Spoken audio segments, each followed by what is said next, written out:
My husband had been bringing me tea every morning for the past 3 months, the same china cup, the same gentle smile, the same kiss on my forehead. And when my late mother appeared in my dream and whispered those words, I dropped that cup and watched the tea spread across the white tiles like a dark stain of truth. But let me start from the beginning. My name is Eleanor, though everyone calls me Ellie. I turned 62 last spring, and I had spent 35 years married to the same man. 35 years. That's longer than some people live. We raised 2 children together, buried both our parents, survived job losses and health scares, and all the ordinary catastrophes that make up a life. I thought I knew my husband. I thought I knew what our marriage was. I was wrong about everything. We lived in a small town outside of Burlington, Vermont. The kind of place where everyone knows your name at the grocery store, where the leaves turn golden in October and the snow piles up waist-high by December. My husband, I'll just call him my husband because saying his name still makes my stomach turn, had retired 2 years before me. I was a school librarian for 31 years, and I loved every minute of it. The children, the books, the quiet rustle of pages turning. It was a good life, a simple life. When I retired, we had plans. We were going to travel, see the Grand Canyon, visit our daughter in California and our son in Texas, maybe take a cruise to Alaska. We had saved carefully. And with my pension and his, we were comfortable. More than comfortable, actually. My mother had left me a substantial inheritance when she passed 5 years ago. The family home in Massachusetts, some investments, a life insurance policy. It wasn't a fortune, but it was enough to make our golden years truly golden. At least, that's what I thought. The morning everything changed started like any other. February in Vermont is brutal, and I woke to the sound of wind rattling the windows. My husband was already up. He was always up before me these days. I could hear him moving around in the kitchen, the familiar sounds of the coffee maker, the clink of dishes. But something was different that morning. My head felt heavy, like it was stuffed with cotton. My joints ached more than usual. I'd been feeling this way for weeks, actually. Months. A general sense of unwellness that I couldn't quite name. My doctor said it was just age, maybe the beginning of arthritis, perhaps some winter fatigue. He prescribed vitamins and told me to rest. I trusted him. I trusted everyone. That was my problem. My husband came into the bedroom carrying a tray. Tea, toast, a small vase with a single flower from the grocery store. He'd been doing this every morning for the past 3 months, ever since I started feeling poorly. Such a devoted husband, everyone said. Such a caring man. How lucky you are, Ellie. I smiled at him, thanked him, reached for the cup. And that's when I remembered the dream. My mother had been dead for 5 years. Cancer took her quickly, which was a mercy in some ways. She went from diagnosis to death in 3 months. I held her hand at the end. She looked at me with those sharp blue eyes, the same eyes I inherited, and she said something strange. Watch him, Eleanor. Watch him carefully. I thought she was confused. The morphine, the cancer spreading to her brain. I squeezed her hand and told her everything was fine. My husband was fine. Our marriage was fine. She died an hour later. I hadn't dreamed about her much since then. A few times in the first year, the usual grief dreams where she was alive, and then I woke up and remembered. But the dream I had the night before that February morning was different. She was standing in my kitchen. Not the kitchen in our Vermont house, but the kitchen in her Massachusetts home, the one I grew up in. She was wearing her blue house dress, the one she always wore when she was baking. And she looked worried, more than worried. She looked terrified. Eleanor, she said, and her voice was clear as a bell. Don't drink from that cup, the one he brings you in the morning.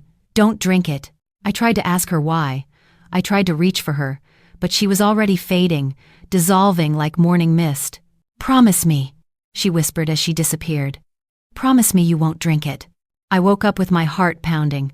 My husband was snoring beside me, peaceful and ordinary.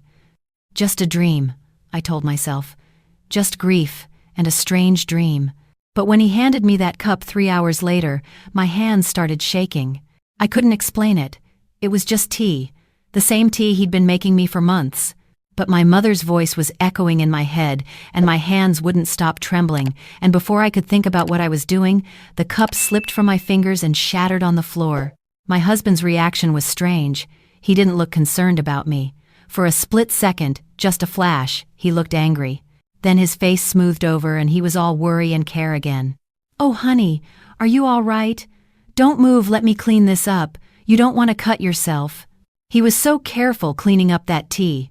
So thorough. He mopped the floor twice, got down on his hands and knees to make sure every drop was gone. At the time, I told myself he was just being careful. We had a dog, a sweet old beagle named Rosie, and he didn't want her licking up anything that might hurt her. But something cold was growing in my stomach. Something that felt like suspicion.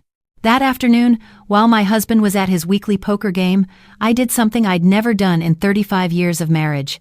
I searched through his things. I'm not proud of it. I felt like a criminal in my own home.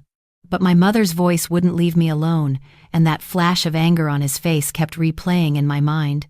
I found the first clue in his desk drawer. Receipts. Dozens of them, all from the same store. A specialty tea shop in Montpelier, about 40 minutes from our house. Strange, because I'd assumed he was buying tea from the regular grocery store. Why would he drive 40 minutes for tea? I found the second clue in his email. He'd left his laptop open, which he never did. Careless of him. There were messages to someone named Diane. Dozens of messages. Hundreds. "I miss you. I can't wait until this is over. Soon we'll be together." She's getting weaker every day.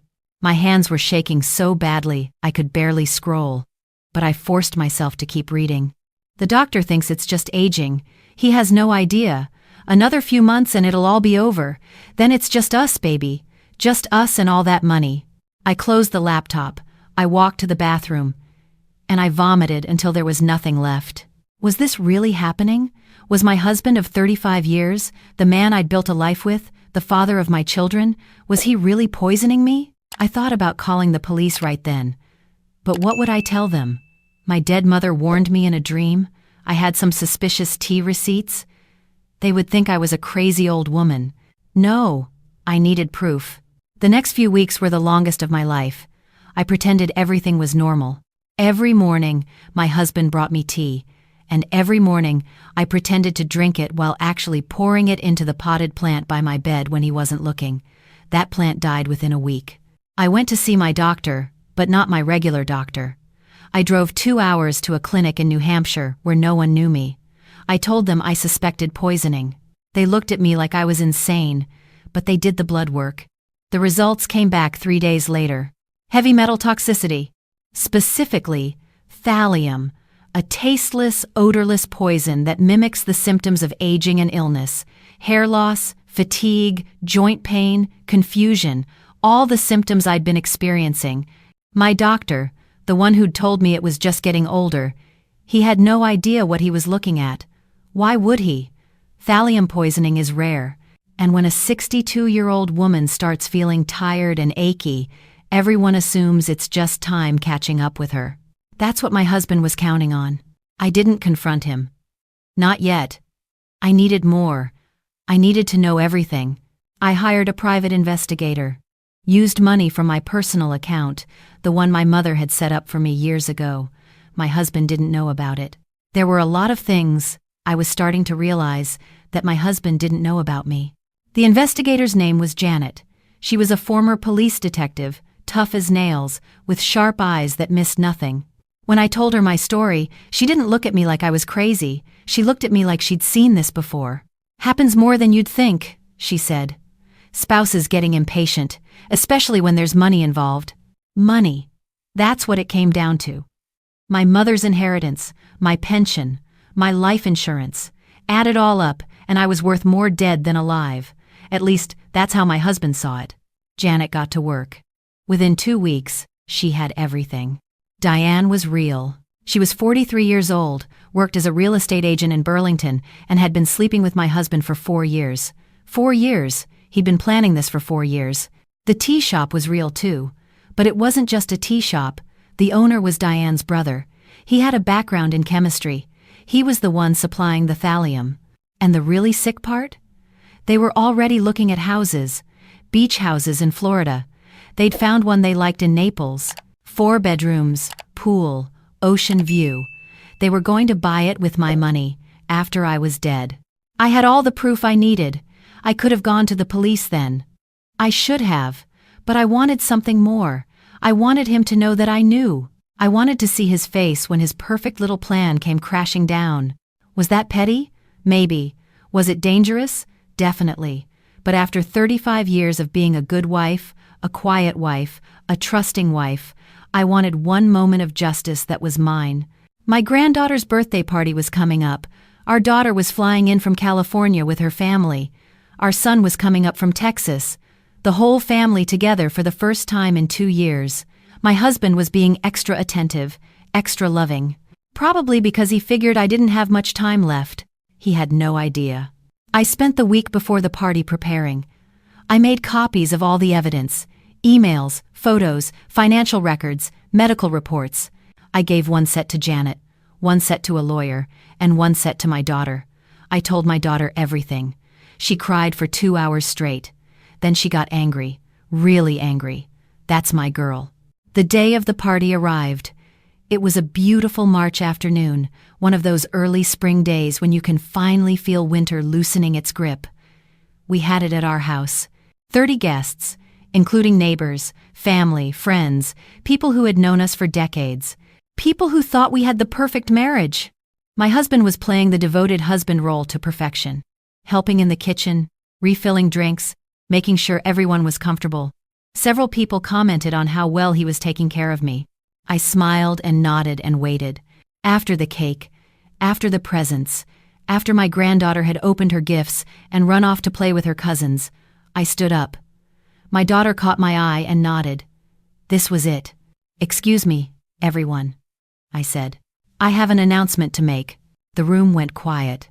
My husband looked at me with that same gentle smile he always wore, but I could see something flickering behind his eyes. Uncertainty. "Good. Most of you know I haven't been feeling well lately," I said. "What you don't know is why." I told them everything. The tea, the poison, the other woman, the plot to kill me for my money. I had printed out the evidence, and I passed it around the room. Emails, photos, medical reports. The death certificate of my potted plant, which made some people laugh despite the horror of the situation. My husband's face went from confused to shocked to terrified in about 30 seconds. He tried to talk, tried to explain. But what could he say? The police arrived 20 minutes later. My daughter had called them before the party started. They were waiting outside the whole time. When they put the handcuffs on my husband, he finally looked at me, really looked at me. "How did you know?" he asked. "My mother told me," I said. And for a moment, I could swear I felt her presence beside me, warm and protective, the way she'd been when I was a little girl. That was 8 months ago. My husband is in prison now, awaiting trial for attempted murder. Diane and her brother were arrested too. The prosecutor says they're all looking at significant time. The evidence is overwhelming. I sold our house. Couldn't live there anymore. Not with all those memories poisoned by what he'd done. I bought a small cottage near my daughter in California. It has a garden and a view of the mountains, and enough room for my granddaughter to visit whenever she wants. Some mornings, I still wake up feeling the weight of those months. The betrayal, the fear, the sickness that I now know wasn't age at all, but my husband's patient, methodical attempt to end my life. But most mornings, I wake up feeling grateful. I make my own tea now. I drink it on the porch, watching the sun come up over the mountains. Rosie is usually at my feet, snoring softly. She's getting old, but she's happy here. We both are. My daughter asked me once if I was angry, at my husband, at myself for not seeing it sooner, at all those wasted years. I thought about it for a long time. "I'm not angry," I finally told her. "I'm free," and I am. For the first time in longer than I can remember, I'm truly free. My mother saved my life. I know how that sounds. I know people will say it was just a dream, just my subconscious picking up on things I didn't want to admit I knew. Maybe that's true. Maybe the mind has ways of protecting us that we don't understand. But I know what I felt when she appeared to me that night. I felt her love, fierce and protective, reaching across whatever barrier separates the living from the dead. I felt her warning me the same way she'd warned me as a child to look both ways before crossing the street. She was still my mother. She was still watching over me. I visit her grave whenever I'm back in Massachusetts. I bring flowers from my garden, the ones she used to love, and I thank her. Every single time, I thank her. Because she was right. She was always right. She told me to watch him, and I didn't listen. But when it really mattered, when my life was on the line, she found a way to reach me. That's what mothers do. They protect their children, no matter what. I'm 63 now, old enough to know that life doesn't always give you second chances, but I got one, and I'm not going to waste it. I joined a book club. I started volunteering at the local elementary school, reading to kids the way I used to do in my library. I took a cooking class and discovered I'm actually pretty good at making Italian food. I even went on a date. Just one, just coffee, with a nice man from the book club who makes me laugh. I don't know what the future holds, none of us do, but I know this much. I'm going to spend whatever time I have left living, really living, not being a good wife or a quiet woman or whatever it was I thought I was supposed to be. Just being Ellie. Just being me. My granddaughter asked me last week what I wanted for my birthday. I told her I already had everything I needed. And I meant it. Because here's the thing about getting a second chance. You stop worrying about all the things that don't matter. The petty grievances, the old resentments, the fear of what other people think. You let it all go. You have to. Life is too short. I know that now, in a way I never did before. Every cup of tea I make for myself is a reminder. Every morning I wake up feeling healthy and strong is a gift. Every phone call with my children, every visit with my granddaughter, every sunset over the mountains, all of it is precious. My husband thought he could erase me. That's what his emails said. He thought he could poison me slowly, watch me fade away, and then step into a new life with his new woman and my money. But he underestimated me. He underestimated my mother. And he underestimated the bond between a parent and a child. A bond that apparently not even death can break. I used to think my best years were behind me. 62, retired, widowed in a different way than I expected. What was left? Everything. Everything was left. I'm learning to paint. Watercolors, mostly. The mountains and the flowers and sometimes Rosie sleeping in her spot by the window. I'm not very good yet, but I'm getting better. My teacher says I have an eye for color. I'm writing letters to my children. Real letters, on paper, the kind we used to write before everything became emails and texts. I tell them things I never said out loud, how proud I am of them, how much they've taught me, how grateful I am that they're mine. I'm making peace with the past, not forgetting, never forgetting, but letting go of the weight of it. My husband made his choices. I can't change that. But I can choose how I live the rest of my life. And I choose joy. It's strange, isn't it? How the worst thing that ever happened to me became the thing that set me free. If my husband hadn't tried to kill me, I might have gone on for years, decades maybe, living that half-life, being the good wife, never knowing what I was capable of. Now I know. I'm capable of surviving, of starting over, of building a new life at an age when most people are just waiting to die. I'm capable of being happy. And that, more than anything, is my victory. Not the trial, not the justice, not watching him led away in handcuffs. My victory is this: waking up tomorrow, making my tea, walking in my garden, living. That's what he tried to take from me. And that's what I'm never going to let go. The detective, Janet, she came to visit me last month. We've become friends, of a sort. She brought a bottle of wine and we sat on my porch and watched the sunset and talked about nothing in particular. Before she left, she said something that stuck with me. Most people in your situation, they don't make it, she said.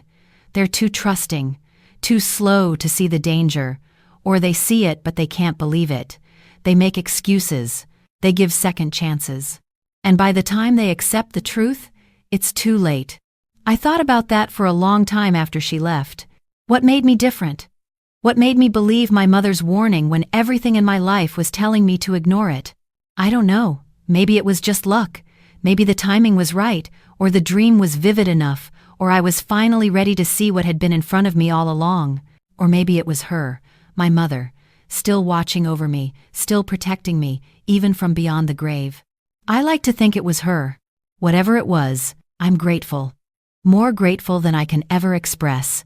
So if you're reading this, If you're watching this, if you're listening to some quiet voice inside you that's telling you something is wrong, please listen. It might be nothing. It might just be anxiety or stress or the leftover fears from a bad dream. But it might be something more. It might be someone who loves you, trying to warn you, trying to save you. Trust that voice. It might just save your life. And now, every morning when I wake up, I say a little prayer. Not to any god in particular, just to the universe, to whatever force it is that connects us to the people we love. Thank you, Mom. Thank you for saving me. I know she hears me. I know she's proud. And I know that no matter what comes next, I'm going to be okay. Because I'm not alone. None of us are. Really. The people who love us, they never really leave. They're always there, watching, waiting, ready to reach out when we need them most. All we have to do is listen.